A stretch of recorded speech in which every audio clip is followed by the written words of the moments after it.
Protocol কিনা, শিক্ষকরা ঠিকমতো ক্লাস করে কিনা, ছাত্ররা ঠিকমতো মনোযোগ দেয় কিনা, এগুলিকে আমরা বিবেচনায় আনবো।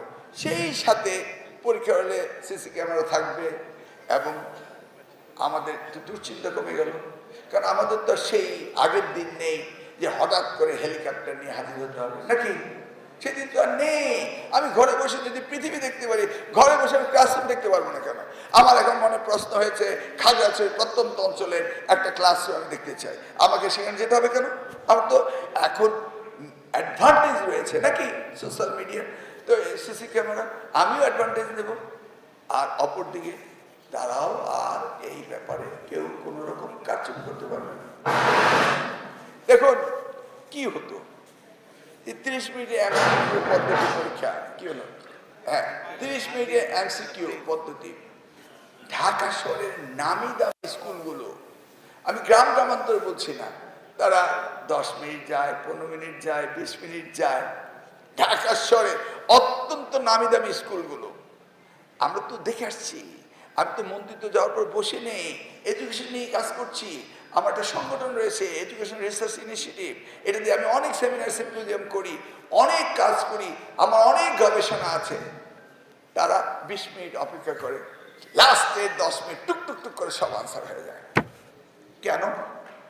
I want to find out কে ভালো কে খারাপ। আমি তো কাউকে থ্রেট করিনি। কেন এটা নিয়ে এত কথাবার্তা হচ্ছে? কেন শিক্ষকরা তো থ্রেট করছেন? কিচ্ছু করার দরকার নেই, সব স্মুথলি হবে, কোনো রকম দুশ্চিন্তা করতে হবে না। 21শে এপ্রিল পরীক্ষা বিগত সরকারের টাইম সেট করে দিয়েছে, প্রশ্নপত্র করেছে, সব তাদের সেট করা, তো সহমত করেছে। এখন হঠাৎ করে শিক্ষার্থীরা তারা ভাবছে যে তারা আগের মতো মব করলে, ফেসবুকে আমার বিরুদ্ধে হাহা দিলে আমি বোধহয় ঘাবড়ে যাব না। তো যারা লেখাপড়া করবে না, যারা টিকটক করবে, যারা লেখাপড়া করতে চায় না, তাদের নিয়ে তো আমি চিন্তা করছি না। আমি চিন্তা করছি যারা লেখাপড়া করবে, নাকি? মন্ত্রীর পদত্যাগ দাবি করে, আরে ভাই, পদত্যাগ তো আমার করতেই হবে যদি কিনা আমি পরীক্ষা ঠিক মতো না নিতে পারি। আমারও তো দাবি, পদত্যাগ আমাকে অবশ্যই করতে হবে যদি আমি পরীক্ষা ঠিক মতো না নিতে পারি।